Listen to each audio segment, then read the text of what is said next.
Olá pessoal, que bom que nós estamos juntos novamente nesse estudo. Eu tenho achado esse estudo maravilhoso porque trabalha com esse aspecto da nossa vida cristã de servir a Deus, servindo pessoas, estando ocupado na igreja.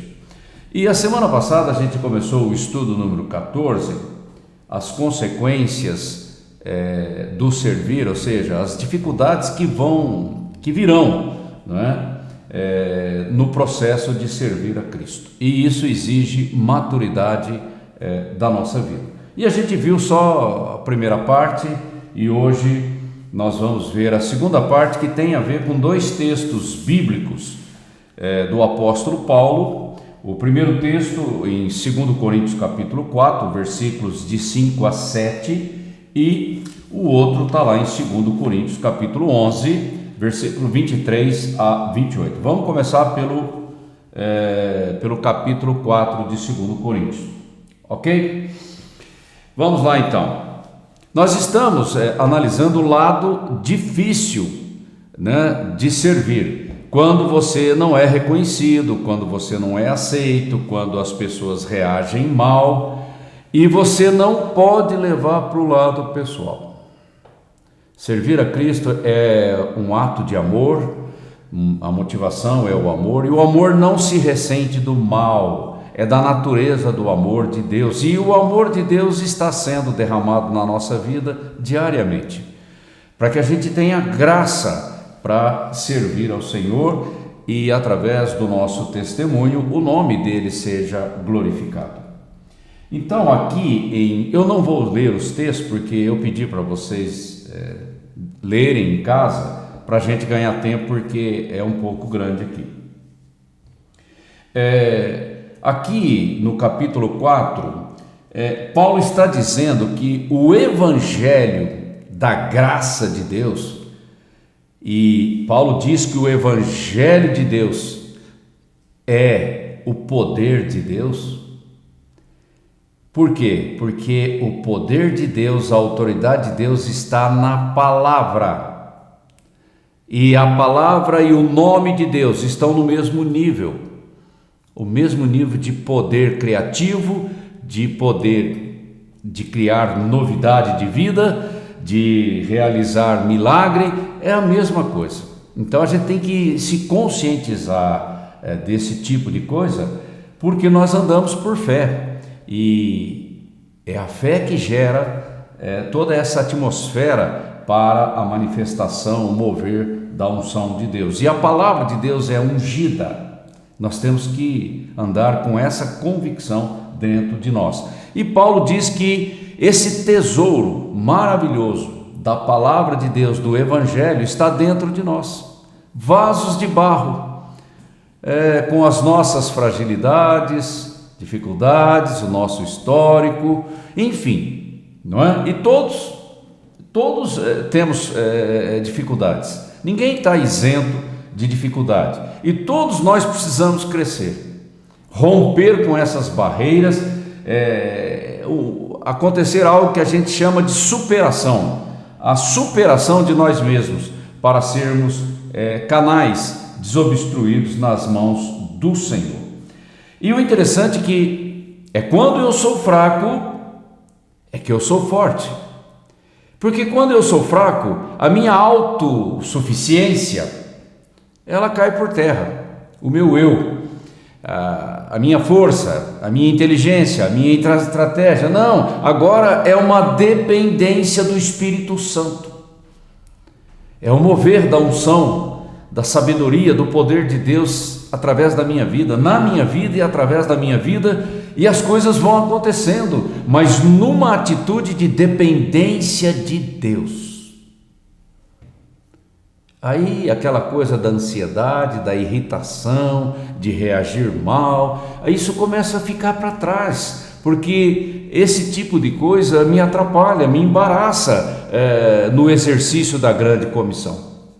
É simples assim, e maturidade tem a ver com isso, sabe? De você ser uma pessoa livre, amorosa, cheia da unção, e tocar na vida das pessoas, porque não é você que vai fazer o milagre, não sou eu, é o Espírito Santo, e nós transportamos o Espírito Santo dentro de nós, mas tem a maneira certa de fazer, né? E é na hora de fazer que a gente se atrapalha e comete erros e reage mal, e nós precisamos superar essas coisas para que a igreja seja poderosa na terra, e a igreja somos nós, eu e você. Isso tem que ficar muito claro para todos nós. E aqui em Coríntios capítulo 14 ele diz: em tudo somos atribulados, mas não angustiados. Olha só como Paulo reage pela fé, pela confiança em Deus. Em tudo nós ficamos perplexos em algumas situações, mas não desanimamos, não é? Em muitas ocasiões somos perseguidos, mas não desamparados, porque nós não estamos abandonados no planeta Terra. Deus cuida de nós, e é Deus quem julga todas as minhas coisas, ok? Abatidos, mas não destruídos. E o sentido de abatido aqui não é no sentido de dar um tiro e abater alguém. O sentido tem mais a ver com rejeição, né? Porque quando você é rejeitado, você fica perturbado, abatido, e se você não souber lidar com isso, ou você cai numa situação de desânimo, de depressão, né? Ou você vai para a murmuração, para uma reação ofensiva, agressiva, e isso não ajuda. Não ajuda. Eu tenho que me convencer que quem convence o homem, aqui no sentido genérico, é o Espírito Santo. Eu sou apenas o canal. Glória a Deus, porque eu sou o canal, mas a excelência do poder é de Deus, e eu sou esse canal. Glória a Deus por essa mordomia tremenda na nossa vida. Então, eu não posso reagir mal na tribulação, porque aqui não é a tribulação em si, é a minha atitude, a minha reação. Isso é o mais importante. Reagir mal sempre vai travar o meu crescimento espiritual, e eu tenho que saber lidar com isso, porque servir a Deus, muitas vezes nós vamos passar tribulação, e aí eu tenho que estar com uma convicção firme dentro de mim, sabendo que Deus me sustenta, Ele é a minha provisão, Ele é a minha proteção, e eu tenho que ter paciência para lidar com as coisas. Perplexidade. Tem hora que a situação fica um pouco confusa e a gente fica procurando direção, apoio, e muitas vezes você está no deserto e você não encontra esse tipo de socorro imediato. Mas mesmo assim eu não posso deixar que a confusão entre na minha mente e perturbe e contamine o meu chamado. Eu tenho que olhar para Cristo, porque se eu deixar de olhar para Cristo, eu vou me perder, eu vou me confundir, e eu vou acabar agindo de maneira precipitada, errada. Então, esperar em Deus é uma coisa de maturidade, porque você sabe que Deus funciona, que Deus é poderoso e que Ele vai agir, só que é no tempo dele, do jeito que Ele quiser. Aí já não é comigo. Eu reivindico a luta espiritual na intercessão, ela é intensa, mas o agir é de Deus. Uma coisa vem mais rápido, a outra demora um pouquinho, a outra às vezes demora mais um pouquinho, mas eu não fico desanimado e nem confundido diante disso. Perseguido. As pessoas, o governo, nações perseguem os cristãos. É uma luta, e muitas vezes a tua vida é dada em sacrifício para que o Evangelho chegue em algum lugar e haja um testemunho poderoso ali. Dos apóstolos, quase todos foram martirizados, E quando você lê lá em Hebreus 11, a maioria daqueles heróis da fé foram rejeitados, perseguidos e martirizados, mas eles não vacilaram na fé, porque o que Deus tem para nós é eterno e ninguém pode cancelar as promessas de Deus para a nossa vida, não é? Então, mesmo nessa situação difícil, Jesus é quem nos sustenta. Só que eu tenho que manter o meu olhar focado nele, autor e consumador da minha fé. Se eu começar a olhar para os lados, eu vou acabar me confundindo. Por isso que manter a posição significa olhar para a pessoa certa, e a pessoa certa é Cristo, ok? Abatidos, aqui no sentido de derrubado, colocado de lado, rejeitado, discriminado, não é? Mas nunca vencidos, porque winner é uma questão interior, está lá dentro de mim, né? Em Cristo somos mais do que vencedores, e é pelo sangue de Cristo que nós estamos em pé fazendo a obra do ministério, que é anunciar as boas novas da salvação a todas as pessoas no tempo da nossa oportunidade. E eu não me perco quando sou rejeitado, porque o meu Pai não me rejeita, o Senhor da minha vida não me rejeita, e o Espírito Santo que habita em mim me fortalece e comunica o tempo todo a graça, o amor, a misericórdia, o carinho de Deus pela minha vida. Eu não posso perder esse tipo de referencial, porque senão a coisa fica confusa para mim, para minha vida, para o meu chamado. E rejeição machuca, a gente sabe disso, porque você não está semeando coisa errada, você está procurando servir a Deus com sinceridade de coração, e mesmo assim, às vezes, você é rejeitado, mas você não pode deixar isso entrar dentro de você, porque essa é uma estratégia do diabo. Ele nos confronta o tempo todo, ele vai usar aquilo que é mais perto, mais próximo da nossa vida, para perturbar o chamado de Deus na nossa vida e criar uma dúvida, uma desconfiança, e aí você fica estacionado, você retrocede na fé e você perde o sentido do chamado de Deus para a tua vida, porque você levou para o lado pessoal.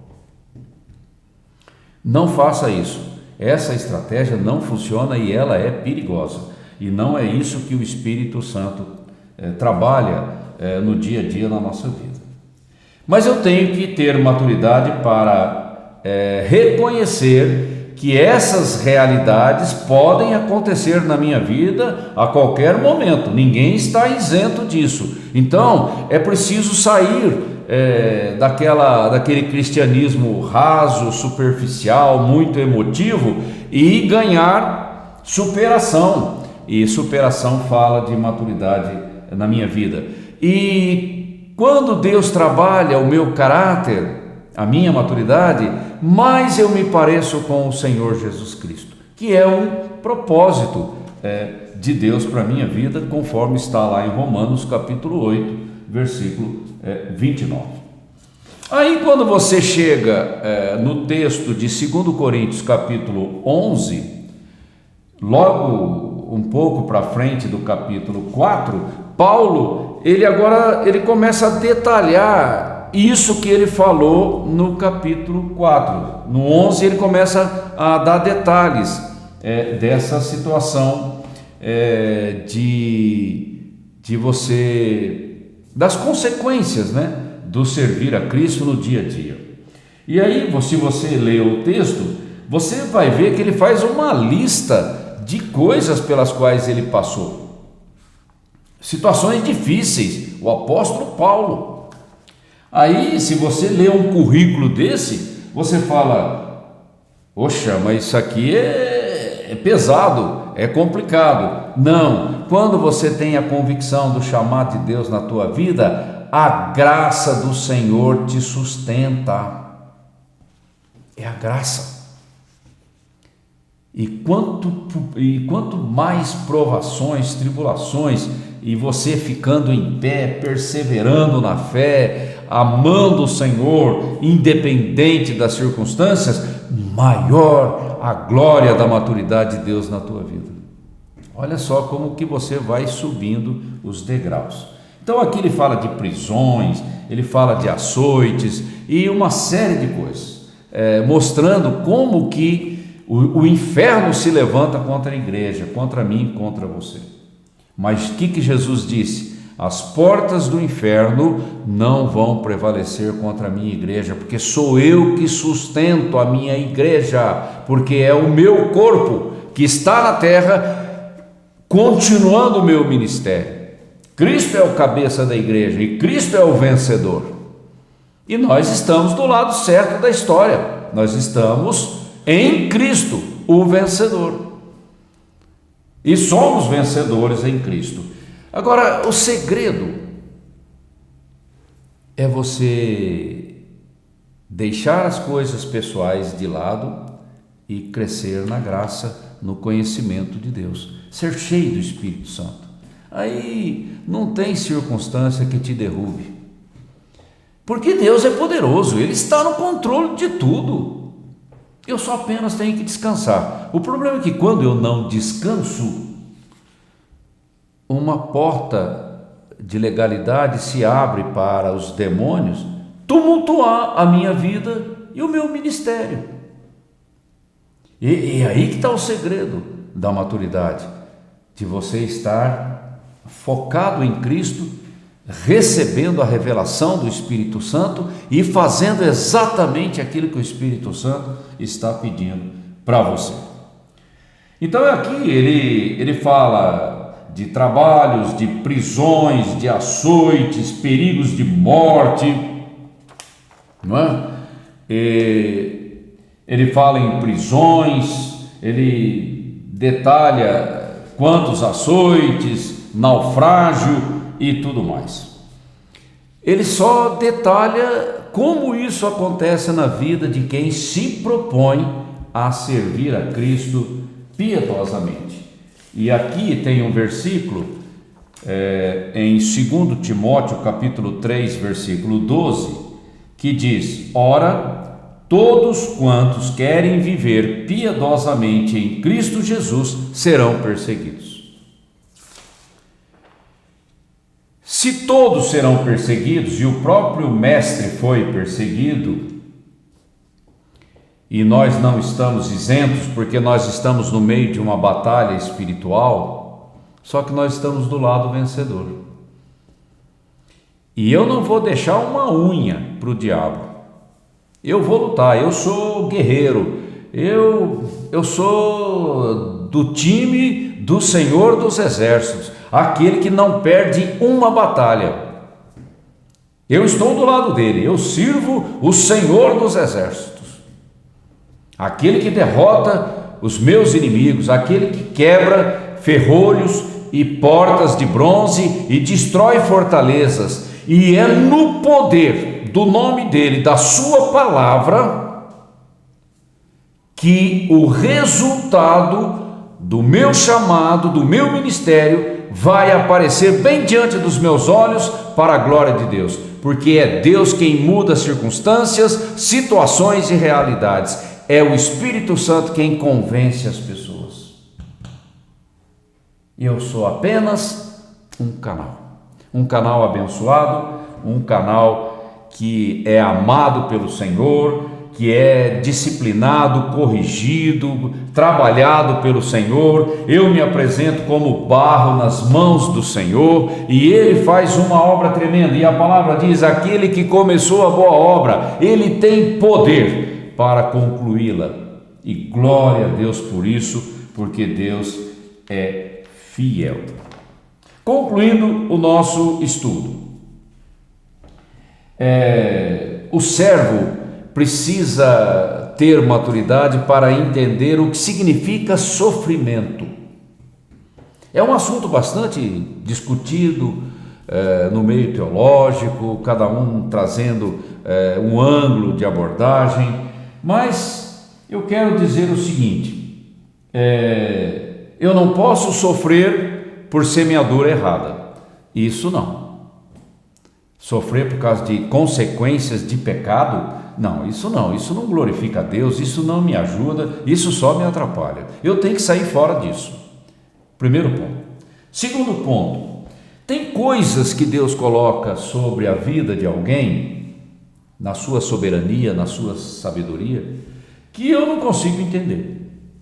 Talvez na eternidade eu vou conseguir entender, mas hoje aqui na terra, no tempo da minha oportunidade, eu posso não compreender muito bem.